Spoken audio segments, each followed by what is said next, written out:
Bom dia, mãe do bem. Bom dia, professora Joana. Se você não sabe, essa é a mãe do Benjamin. Ela é a culpada. Culpada de Benjamin ser quem é, não é? Sem comentário, sem comentário. Vamos dar um bom dia pro pessoal de casa. Bom dia para você de casa. Seja bem-vindo. Bom dia, seja muito bem-vindo a mais uma manhã, né? Mais uma manhã. E uma manhã para fazer o quê? Buscarmos a Deus, né? Com certeza, devemos começar sempre, né? Sim. Buscando o nosso Criador. Era o que ele fazia, né? Ele mesmo fazia enquanto esteve aqui. Isso mesmo. E por isso nós vamos agora começar esse culto, essa adoração, orando, né? E eu quero convidar você também a orar junto conosco. Vamos orar?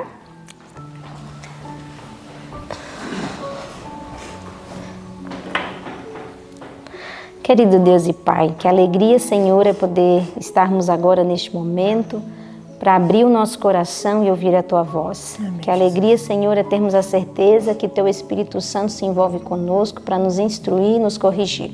E neste momento, Senhor, queremos nos entregar em Tuas mãos, não somente para pedir as Tuas bênçãos, mas também, Pai amado, para entregar toda a nossa vida, toda a nossa história para Ti. E em nome de Jesus nós oramos. Amém. Amém. Muito bem.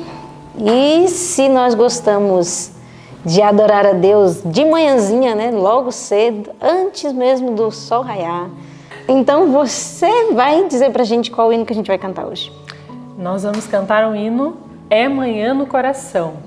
Que seja realmente manhã, né? Todos os dias manhã no nosso coração. Que possamos acordar para um novo dia e uma nova oportunidade, né, de buscarmos o nosso Senhor. Amém. Então vamos louvar a Deus.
Meus deveres com amor eu cumpro enfim.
Que lindo, né? Poder dizer que agora a escuridão já acabou e é manhã no nosso coração, né? E muito em breve vai ser real, né, professora?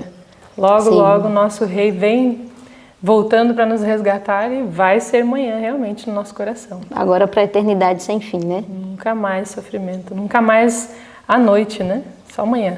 Louvado seja Deus. Então vamos chamar o pessoal lá de casa para recitar o versinho? Muito bem, nosso verso hoje está lá em 1 Pedro, né? 1:22. 1:22. É um texto muito lindo, que você realmente decora com todo o teu coração. Então, no 3 nós vamos recitar juntos. 1, 2, 3. 1 Pedro 1:22. Purificando as vossas almas pelo Espírito na obediência à verdade, para o amor fraternal não fingido. Amai-vos ardentemente uns aos outros com um coração puro. 1 Pedro 1:22. 1 Pedro 1:22. Purificando as vossas almas pelo Espírito na obediência à verdade, para o amor fraternal não fingido.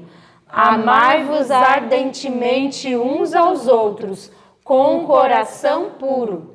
1 Pedro 1:22. 1 Pedro 1:22. Purificando as vossas almas pelo Espírito na obediência à verdade, para o amor fraternal não fingido. Amai-vos ardentemente uns aos outros com um coração puro. 1 Pedro 1:22. Amém. Que realmente seja essa obra do Espírito Santo na nossa vida, né? Amar-nos, né, uns aos outros com um coração puro. Amém. Louvado seja Deus. Fique com o estudo mais uma vez, que a palavra de Deus possa realmente estar gravada no seu coração. Louvado seja Deus. Amém. Bom dia. Bom dia. Que prazer temos nós de estudar a palavra de Deus. De todas as coisas que você poderia estar fazendo neste momento, você escolheu a melhor. E nós vamos juntos aprender um pouco mais da palavra. Hoje nós estudamos o livro de Lucas, capítulo 4, capítulo 3 também, capítulo 3 e o capítulo 4, e o capítulo 24 do livro Desejado de Todas as Nações. Não é este o filho do carpinteiro? É o título do capítulo. E hoje nós estaremos então revisando agora aquilo que nós lemos na madrugada. E eu gostaria de fazer uma pergunta já para você, para que você pensasse na sua vida, na sua história e as pessoas que fizeram parte dela. Pessoas vêm e vão na nossa vida, fazem parte uns de maneira positiva, outros de maneira negativa, mas algumas pessoas marcam de maneira definitiva a nossa história. E eu gostaria de perguntar a você e de fazer pensar: quais foram as pessoas que marcaram a sua história? Ou, agora pense por um outro viés. Quais são as pessoas que um dia fizeram parte da sua história e que depois de um momento sem você ver essa pessoa, quando você reencontrou ou ouviu falar dela, ela já era algo diferente do que você imaginou um dia? Pode ser para um lado positivo ou para um lado negativo. Às vezes pessoas passam por nossa vida, principalmente na infância, juventude, e de uma maneira é quando passa-se anos e depois você ouve falar dessa pessoa, ela é bem-sucedida, mudou, foi para um ramo diferente, ou não é bem-sucedida, ou tem coisas ruins a se falar dessa pessoa que você nunca imaginou que ouviria falar dela. Quando eu era criança, havia alguns vizinhos ali, próximo à minha casa, e eu me lembro que havia um rapaz, um jovem, que foi meu vizinho e a gente se tornou amigos. Minha mãe também se tornou amiga da mãe dele. Eu devia ter ali em torno de uns 10 anos de idade, aproximadamente. Então a gente brincava juntos, nunca cheguei a estudar com ele, mas brincávamos, morávamos bem próximo ali as casas uma da outra. Então eu ia na casa dele, ele ia lá em casa, então se tornou conhecido. Eu conheci a mãe dele, conheci a família dele, ele conheceu a minha e as famílias se conheceram. Isso na infância. Depois eles se mudaram de lá possivelmente porque a casa era alugada, mas eu morava lá na residência, lá era a minha residência mesmo. Então eu cresci por ali. Mas esse jovem, essa criança, teve que mudar e nunca mais ouvi falar dela assim. Nunca tinha contato, pelo menos não suficiente. Sabia que ele tinha continuado ali pela cidade, mas nada tão próximo. E ouvi uma coisa ou outra, mas era uma amizade distante, não era tão próximo, então a gente não dava muita importância. Até que em um momento, em noticiários da TV, passou ali uma reportagem falando deste amigo que eu tinha visto, tinha feito amizade com ele quando era criança. Ele era uma criança também no tempo em que eu conheci, e aí se tinham passado vários anos e a realidade já era outra, totalmente diferente. E o que ele havia se tornado, não sei como ele tinha entrado naquilo que ele entrou, quais circunstâncias moldaram quem ele se formou. Quando eu fui ter uma notícia dele, era totalmente adversa. Já não era alguém que em um dia eu imaginaria que eu ouviria falar alguma coisa semelhante. E então, no ano de 2015, foi quando surgiu, então, saiu uma matéria e circulou por toda a cidade, né? E aí ficou conhecido. Eu ocultei o nome da pessoa ali, mas era uma pessoa que tinha aproximadamente a minha idade também e fez parte aí da minha história, se tornou um amigo enquanto na infância. Mas passado aí, então, houve-se então essa notícia de reportagem. Vocês estão conseguindo ler ali? Conseguem, né? E diz assim, nessa notícia, nesse quadro: ex-namorado é condenado a 39 anos de prisão por matar adolescente e bebê de 6 meses em tal estado, né? E a reportagem vai dizer assim: a polícia, eu ocultei o nome do sujeito, a polícia, tal pessoa, confessou ter enforcado o filho na frente da ex-namorada e depois de estrangulado a adolescente por descobrir que ela o teria traído. E o réu também declarou desconfiar que a criança não era filha dele. No dia do crime, o acusado teria convidado então a namorada para participar de um piquenique junto com o filho na região onde foram mortos. Esse jovem, passados-se muitos anos de que eu não tinha visto, depois ouvi falar dele, sendo sentenciado à morte, sentenciado à prisão por 39 anos de detenção, por ter matado uma ex-namorada dele, juntamente com um bebezinho, que se alegava ser filho dele, mas ele desconfiava. Triste demais, tragédia. Tinha passado tantos anos e você não imagina que você vai receber uma notícia assim de alguém.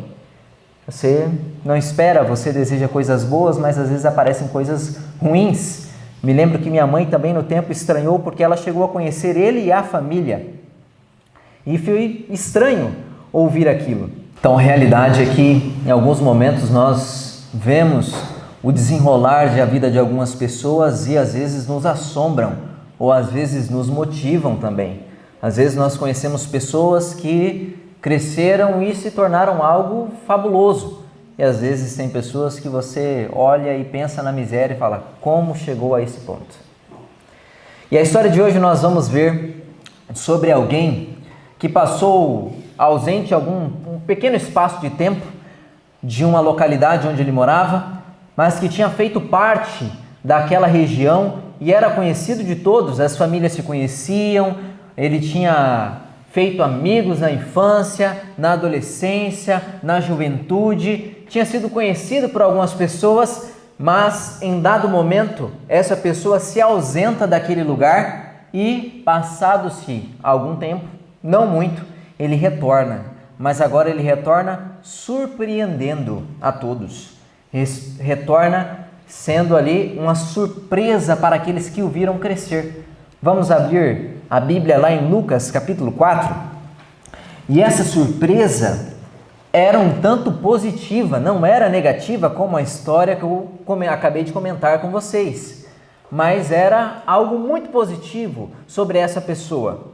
Lucas capítulo 4, o verso 16 vai dizer assim: Indo para Nazaré, onde fora criada, entrou num sábado na sinagoga, segundo o seu costume, e levantou-se para ler. Então lhe deram um livro do profeta Isaías, e abrindo o livro, achou o lugar onde estava escrito: O Espírito do Senhor está sobre mim, pelo que me ungiu para evangelizar os pobres, enviou-me para proclamar libertação aos cativos e restauração da vista aos cegos, para pôr em liberdade os oprimidos e apregoar o ano aceitável do Senhor. Jesus, ele tinha crescido ali naquela região de Nazaré, onde tinha partido para lá, e então ele cresceu, fez amigos, mas no momento onde ele vai começar o seu ministério, ele se ausenta daquela região e vai para outro lugar. E lá nesse lugar é onde ele vai para ser batizado por João Batista no Rio Jordão. Depois ele passa alguns dias de tentação no deserto e ainda passa por algumas aldeias e passa na cidade de Cafarnaum, onde ele realiza alguns milagres, onde realiza algumas coisas e vai se tornando conhecido. E a fama de Jesus foi crescendo, porque eles olhavam para Jesus como alguém que vinha como um profeta grande do Senhor, que vinha fazendo sinais, maravilhas, pessoas eram curadas. Então a expectativa para ver Jesus era muito grande, porque agora ele estava iniciando o seu ministério. Por mais que eles não compreendessem, mas a obra que Jesus vinha fazendo era grande. Ele vinha fazendo vários milagres, ia causando uma revolução por onde ele passava. E aí ele decide ir para a cidade onde ele crescera. E aí pensa na cena. Jesus cresceu por ali.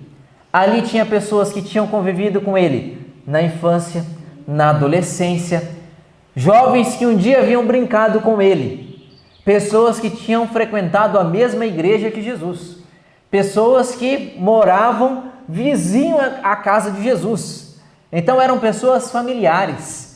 Quando Jesus volta, mas volta com essa fama de que estava fazendo grandes coisas, coisas que ele não fizera durante a sua vida, porque ele não operara milagres constantemente durante a vida toda. Ele operou milagres e fez prodígios durante o seu ministério, mas até chegar lá, ele viveu como um homem comum, porém em pureza, não em pecado de maneira alguma. A vida dele era singular. Nós lemos esses dias também no livro Desejado, de que Jesus ele possuía um espírito original, ele não era semelhante a coisa alguma.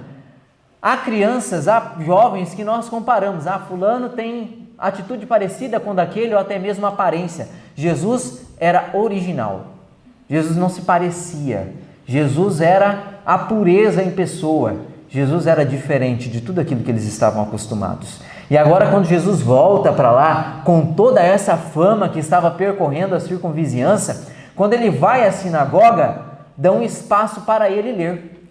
Diariamente era lido então partes das Escrituras, e o povo comum podia participar, ler o verso, e então o sacerdote fazia a explicação e a aplicação da passagem.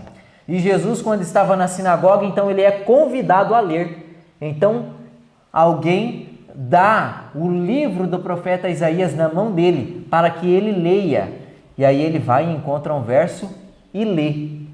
E era costume de que diariamente, ao meditar em várias coisas nas escrituras que eles tinham, eles gostavam de meditar em algo em particular, em algo específico. Vocês sabem o que era? Que eles gostavam de meditar todos os dias?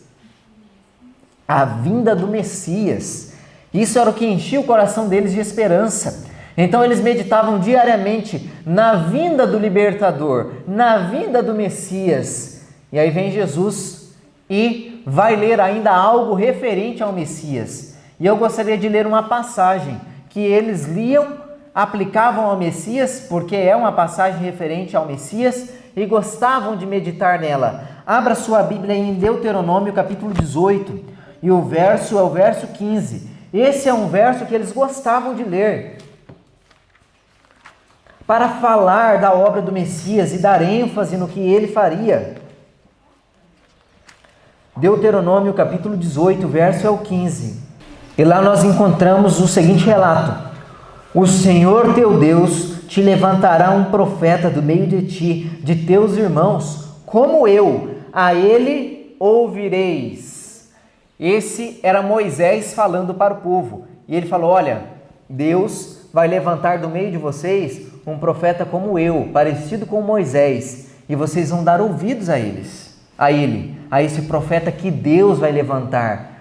E eles liam essa profecia e entendiam: esse profeta que vai vir é o Messias, e ele será como Moisés, libertador do povo, vai restaurar a sorte, vai tirar do cativeiro, vai efetuar grandes coisas, grandes feitos, e vai nos ensinar muitas coisas. E eles olhavam então para essa passagem e falavam: o Messias vai cumprir tudo isso, mas principalmente focavam em algo: ele vai ser libertador, ele vai nos libertar do jugo que nós estamos passando.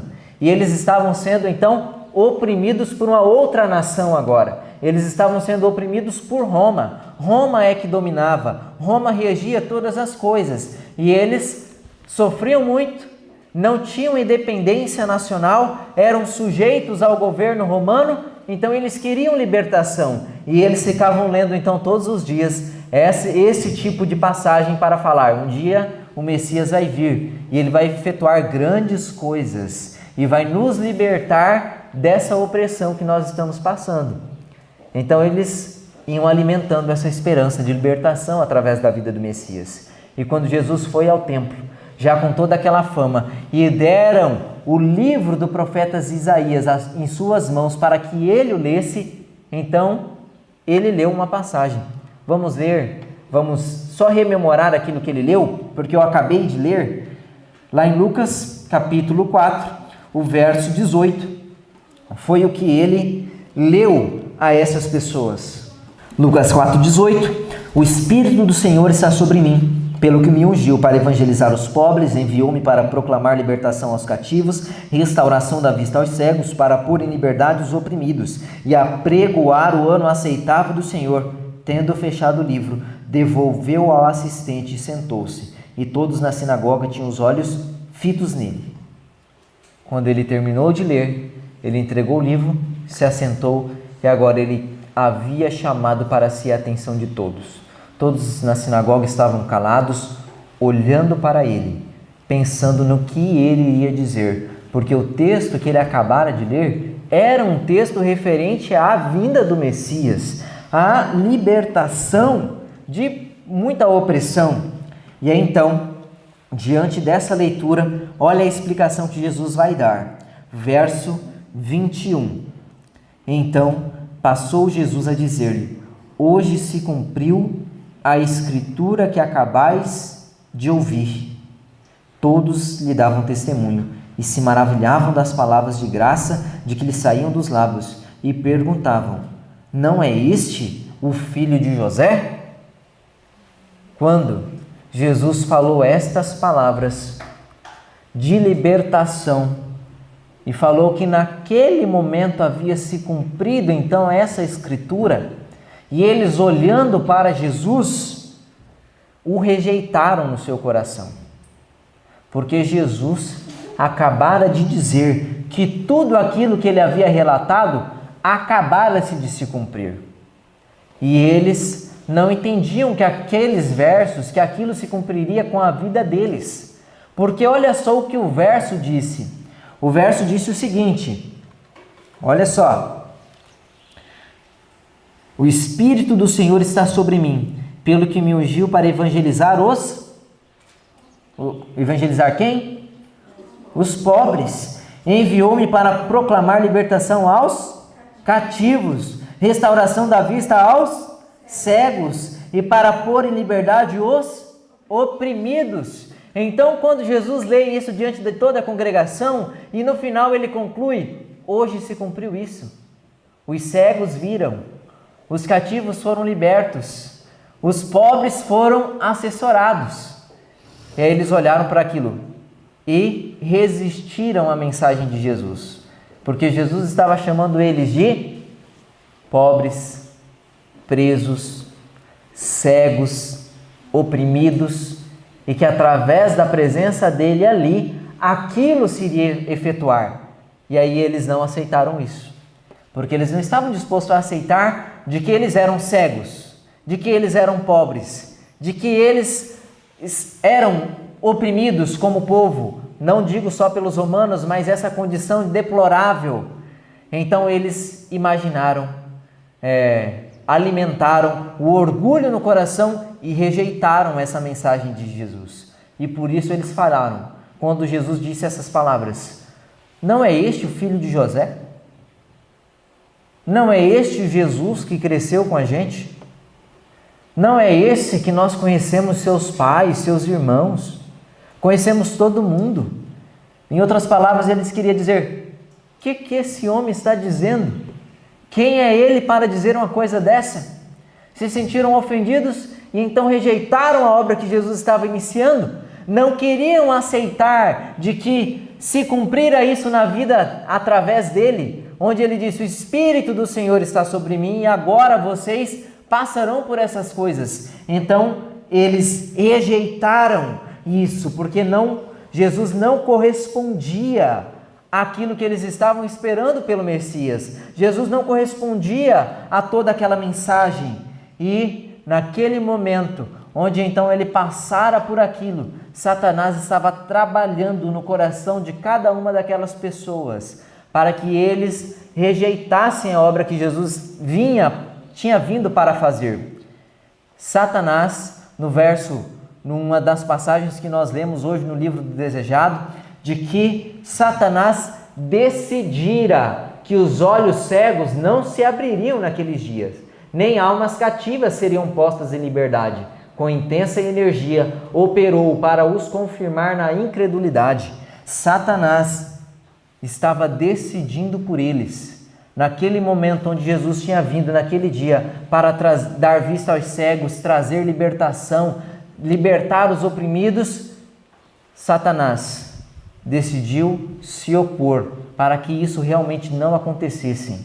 Porque se eles aceitassem o Messias, aceitassem Jesus como sendo aquele enviado, tudo aquilo que ele lera se cumpriria na vida deles. Mas ao rejeitar, então eles estavam rejeitando que toda aquela obra se passasse pela vida deles. E Satanás estava decidindo isso, trabalhando no coração deles. E aí eu lhe pergunto: Satanás tem decidido alguma coisa em sua vida? Satanás tem operado alguma coisa em nós e entre nós para que nós não cumpramos aquilo que Deus deseja para nós? Assim como na vinda do Messias, Satanás estava operando para eles o rejeitarem? Será que Satanás tem decidido algumas coisas? Será que Satanás decide quando a gente vai crer? Será que Satanás decide quando a gente vai efetuar uma mudança verdadeira? Será que Satanás vai decidindo de maneira negativa ou vedando toda a obra que Deus, o Espírito Santo, quer fazer em nossa vida? O fato é que qualquer brecha que nós dermos para Satanás, ele estará pronto para decidir por nós. Assim como o povo de Israel estava dando liberdade para que Satanás decidisse por eles. E agora eles estavam passando então por meio de toda aquela miséria, porque eles estavam decididos àquilo.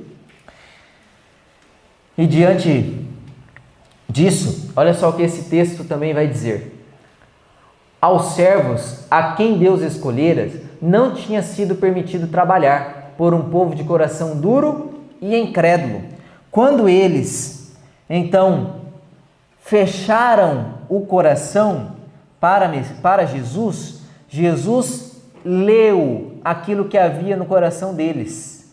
Ele lhes propôs uma parábola. Olha só o que Jesus disse, quando ele entendeu o que estava passando por trás do pensamento de cada uma daquelas pessoas. Verso 23. Disse-lhes Jesus: sem dúvida, citar-me-eis este provérbio: médico, cura-te a ti mesmo. Tudo que ouvimos ter se dado em Cafarnaum, faze-o também aqui na tua terra. E prosseguiu: de fato vos afirmo que nenhum profeta é bem-sucedido na sua própria terra. Na verdade vos digo que muitas viúvas havia em Israel no tempo de Elias, quando o céu se fechou por 3 anos e 6 meses, reinando grande fome sobre toda a terra. E nenhuma delas foi Elias enviado, senão a uma viúva de Sarepta de Sidom. Havia também muitos leprosos em Israel nos dias do profeta Eliseu, e nenhum deles foi purificado, senão Naamã, o sírio. Então Jesus, olhando para eles, lendo-lhes o coração, entendeu que o que eles queriam mesmo ver eram os milagres. Por isso que eles estavam postos a dizer: Senhor, faze as mesmas coisas aqui que o Senhor fez lá em Cafarnaum. Nós ouvimos a teu respeito que o Senhor curou pessoas lá, que o Senhor fez milagres lá. Faz aqui em Nazaré o mesmo. É isso que nós queremos ver. E aí Jesus repreendeu a dureza de coração e a incredulidade deles, comparando eles com o povo de Israel no passado, falando: olha, havia muitos leprosos no tempo em que Naamã foi curado pelo profeta Eliseu, mas só Naamã, que nem era israelita, foi curado. E os outros não foram curados por quê? Porque eram incrédulos. Haviam também muitas outras pessoas passando necessidade, muitas outras viúvas no tempo de Elias. Mas Deus não confiou o cuidado do seu profeta a nenhuma israelita, mas enviou ele para a viúva de Sarepta, a uma pessoa que não era do povo de Deus. E aí ele comenta: essas pessoas eram incrédulas e por isso não podiam ver aquilo que Deus faria, aquilo que Deus montaria como libertação. Não estavam prontos porque Deus não trabalha com incrédulos. E isso foi extremamente dolorido ao coração deles, porque eles estavam agora sendo comparados àqueles israelitas que rejeitaram, que não estavam prontos para ver o milagre de Deus no tempo desses profetas. E Jesus estava dizendo para eles: não, a incredulidade de vocês fecha-lhe o coração e vocês não vão ver nada. E Deus não está pronto, Deus não está disposto a trabalhar por ninguém que seja incrédulo. Diante disso, eu me pergunto: Senhor, quantas vezes eu manifesto incredulidade? Quantas vezes sou levado a crer em algo, mas duvido? Quantas vezes o meu coração tem resistência para acreditar em alguma coisa? E tudo isso me conduz a não ver a libertação de Deus, a não ver o que Deus quer fazer por intermédio de seus profetas, de seus servos, ou até mesmo através de minha vida. Então a incredulidade limita o agir de Deus em nossa vida. Nós temos que cuidar com isso para que não sejamos pessoas incrédulas, pessoas que duvidam, pessoas que não estão prontas nem preparadas de maneira alguma para enfrentar essas coisas. Porque afinal, a nossa condição diante do céu, diante das coisas que recebemos de Deus, depende não da quantidade de luz que nós recebemos, mas de como nós usamos a luz que nós já recebemos. Tudo aquilo que Deus já nos confiou deve ser posto então em aplicação, em operação. E por isso o céu nos avalia, não pela quantidade que você tem, mas conforme você usa o que já recebeu. Se você recebeu pouco, mas vive de acordo com esse pouco que já recebeu, você é tido então na conta de um fiel. Agora, se nós recebemos uma certa quantidade, mas vivemos aquém daquilo que o céu já nos confiou, então o céu não está pronto para trabalhar a nosso favor. O céu não está pronto para nos dar ainda aquilo que necessitamos. E quando eles então rejeitam a obra que Jesus estava fazendo, rejeitam a obra que Jesus viera fazer como um restaurador deles, agora eles se assemelham mais ao inimigo de Deus. Em vez então de aceitarem a obra de Jesus como seu libertador e restaurador, agora eles estavam aceitando e manifestando os atributos de Satanás, que era o destruidor. Por rejeitarem então a missão daquele que viera curar e restaurar, eles não lhe manifestavam o mesmo caráter, mas manifestavam o caráter do inimigo, manifestavam o caráter daquele que viera para destruir. Por sempre que nós fechamos a porta do nosso coração para a obra que Deus quer realizar em nossa vida, então nós damos espaço para que Satanás trabalhe e nós nos tornamos de maneira... Então somos incrédulos, nós fechamos as portas para o agir de Deus em nossa vida e para que a semelhança dele seja vista em nós. E representamos o caráter de Satanás. E é assim com todos nós. Não era só com o povo de Israel. Não era só com algumas pessoas que nós vemos que foram tão ruins na história, que manifestaram o caráter de Satanás. Todo aquilo que se propõe a duvidar em seu coração ou é disposto a não crer em Deus, facilmente abre uma porta ali para ser parecido com Satanás e não parecido com Deus. Ao final de contas, nós somos pessoas más e se nós não permitimos a obra de Deus em nós, nós facilmente refletiremos em nossa vida o caráter de Satanás. Todos nós somos capazes de matar, todos nós somos capazes de fazer algo ruim, que ao olhar para aquela coisa às vezes nos escandalize. Assim como a história daquele jovem que eu mostrei no início, a gente olha e pensa, nossa, que terrível foi isso. Mas isso aconteceu, porque em um momento ou outro o coração foi bloqueando o agir de Deus na vida e isso foi dando liberdade para que Satanás operasse. E então se tornou mais parecido com Satanás do que com Deus. E isso acontece conosco também. Isso acontece com nossa vida, se nós dermos então legalidade para Satanás. E quando o povo de Israel fez isso, fechou então o coração para a obra de Jesus como restaurador, agora eles estavam prontos a destruir, porque representavam o caráter de Satanás, estavam prontos a cometer um assassinato. Olha só o que vai dizer o verso 29 do capítulo 4 de Lucas. E levantando-se, expulsaram-no da cidade e o levaram até o cimo do monte sobre o qual estava edificada, para de lá o precipitarem abaixo. Quando Jesus falou essas palavras e eles rejeitaram, então eles pegaram Jesus, expulsaram da sinagoga, expulsaram da cidade, levaram até a beira de um precipício e o iriam jogar lá de cima, porque rejeitaram a obra que Jesus estava fazendo. Então aquele que crescera com eles, que não manifestara indício nenhum de pecado, mas agora vinha se dizendo o Messias, mas querendo fazer uma restauração de forma verdadeira no coração deles, ao rejeitarem isso, então eles estavam prontos a tirar a vida de Jesus, que era inocente de qualquer coisa. E não adianta, todas as vezes que nós formos fiéis a Deus, passaremos dificuldades, como diz a Bíblia. A Bíblia diz que sempre que nós nos colocamos ao lado do Senhor, nós levantaremos oposição da parte daqueles que não têm buscado a Deus de maneira verdadeira. Olha só o que diz esse texto.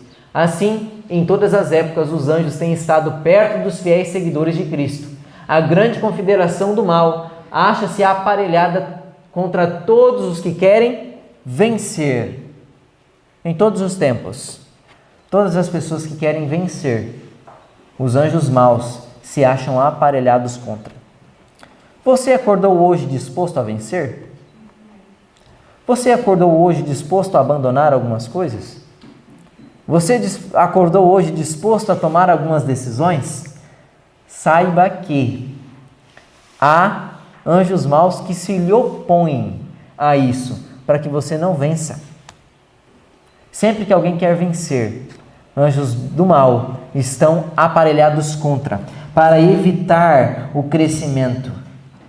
E é assim todo o tempo, e nós temos que buscar a ajuda de Deus.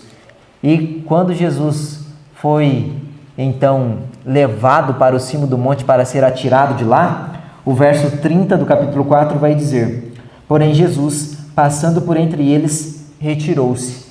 E o livro Desejado de Todas as Nações vai dizer que os anjos circundaram a Jesus e fizeram com que ele escapasse dali, sem ser visto. Porque isso só pode ser um milagre. Eles cercaram a Jesus e o levaram. Como que Jesus ainda escapou sem ser visto? Porque os anjos de Deus interviram. E assim como os anjos de Deus interviram para salvar a vida de Jesus, os anjos também intervêm para salvar a minha e a sua vida. Sempre que você decide vencer algo, entenda de que você vai passar por conflito, mas os anjos de Deus estão ao seu lado para garantir de que a vitória seja certa, para garantir de que o mal não lhe toque, assim como foi na vida de Jesus naquela situação. E então, Jesus se ausenta dali. Que triste. Jesus se ausenta daquela localidade devido à incredulidade, à rejeição que havia no coração deles. E depois então de sair dali, passa-se alguns meses, anos, e próximo ao final do ministério de Cristo, ele retorna para lá novamente.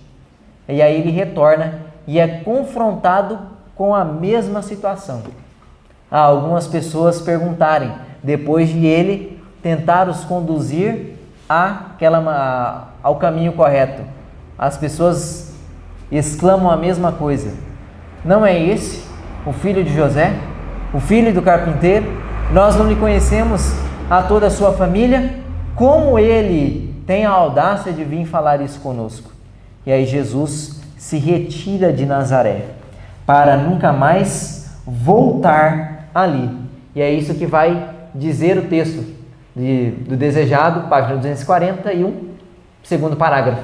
Não queriam receber como Cristo de Deus. Devido à incredulidade deles, o Salvador não pôde operar muitos milagres. Relutantemente saiu para nunca mais voltar. E aquela rejeição que os sacerdotes deram a ele na primeira vez que ele foi lá, foi o que foi preparando o coração deles para outras rejeições e para males pior. Estava ali apenas sendo o começo do fim, como disse o Desejado. Ao rejeitarem Jesus pela primeira vez, essa rejeição os levou então até o auge, até a cruz, onde eles foram capazes de matar a Cristo. Tudo por causa daquela primeira rejeição. E nós também temos que pensar em coisas como essa, em coisas que o Espírito Santo vai colocando em nossa vida e às vezes a gente vai resistindo, às vezes a gente vai mantendo o nosso coração relutante para com aquilo, e isso por fim nos levará a decisões piores, a decisões que nos afastarão de Deus e da sua mensagem. E nós temos que entender que assim como o motivo que levou eles a rejeitarem a Cristo naquele momento, também se torna um motivo de muitas vezes nós rejeitarmos algumas verdades ou algumas coisas. E a razão é essa, de que aceitar muitas vezes implica mudança. Se eles aceitassem que Jesus era realmente o Messias e que a palavra dele realmente era correta, então eles teriam que mudar, eles teriam que ser outras pessoas, e mudar normalmente dá mais trabalho, mas é o que vale a pena. Então, mesmo quando você for confrontado por algo que exija com que você mude, vale a pena você mudar do que permanecer como está. Porque permanecer como está, na maioria das vezes, pode significar, então, morte. Se eles lhes aceitassem os ensinos, teriam de mudar os hábitos e suas acariciadas esperanças deviam ser abandonadas. Então, eles decidiram rejeitar. E assim como a mensagem de Cristo não teve muito sucesso entre os seus e era impopular nos seus dias, assim também hoje fazemos obra semelhante. A verdade ainda é impopular em nossos dias. Ainda precisamos, então, de lutar contra as forças do inimigo para que a mensagem seja proclamada, para que a mensagem seja dada. E quando então eles se tornavam céticos a alguma coisa, eles se tornavam ao mesmo passo mais rigorosos em outras. Eles eram extremamente legalistas e extremistas, ao passo que estavam prontos a matar alguém, a rejeitar alguém.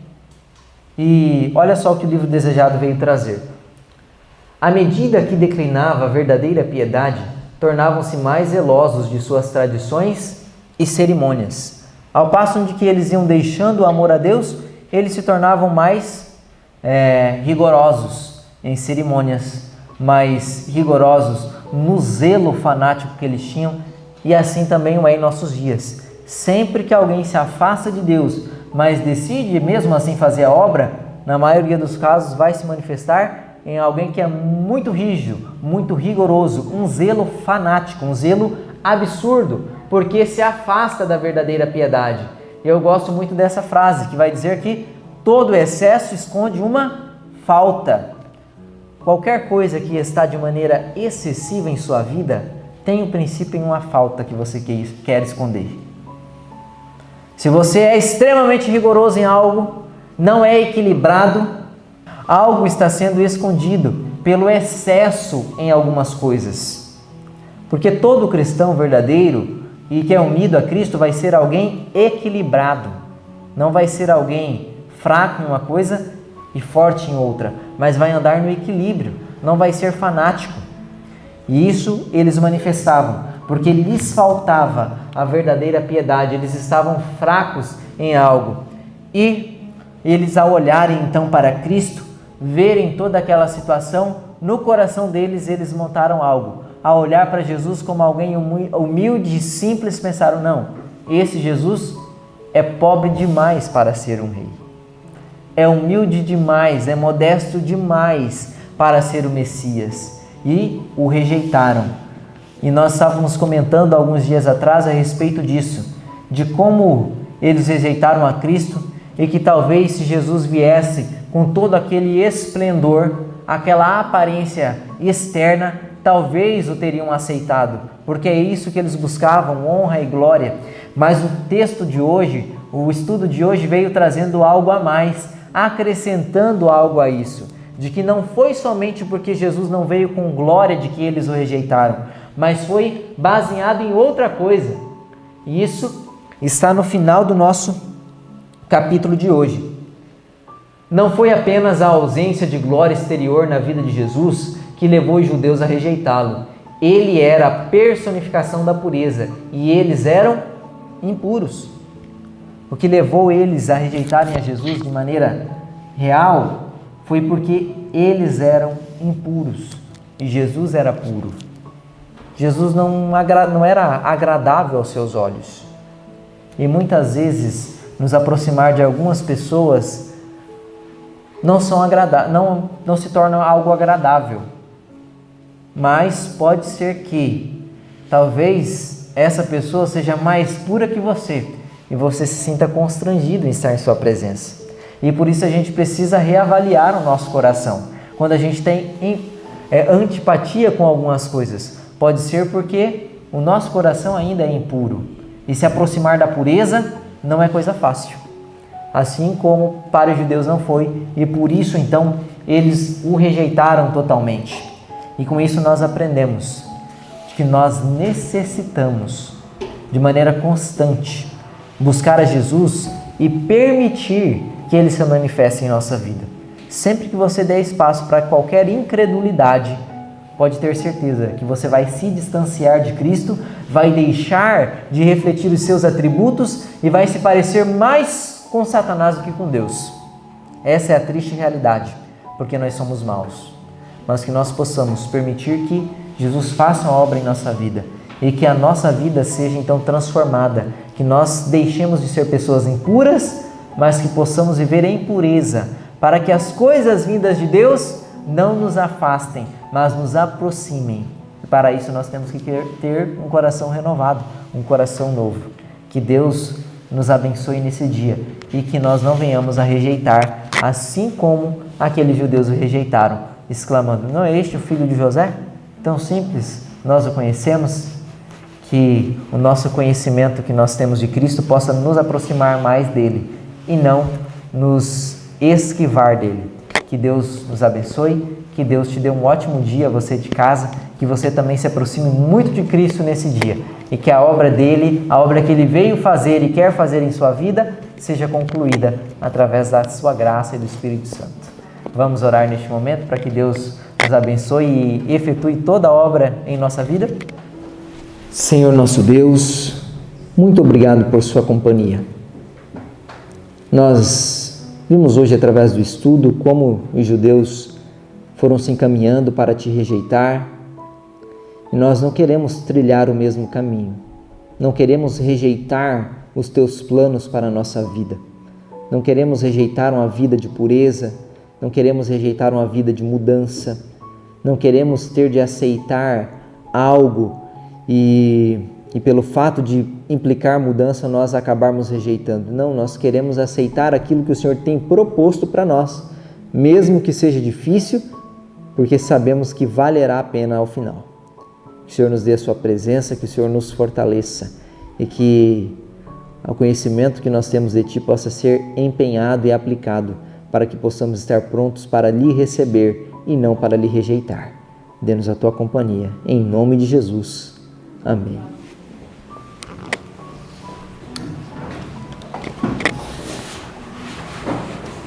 Que Deus lhe abençoe nesse dia, que o Espírito Santo trabalhe profundamente em seu coração. Tenha um bom dia e até amanhã.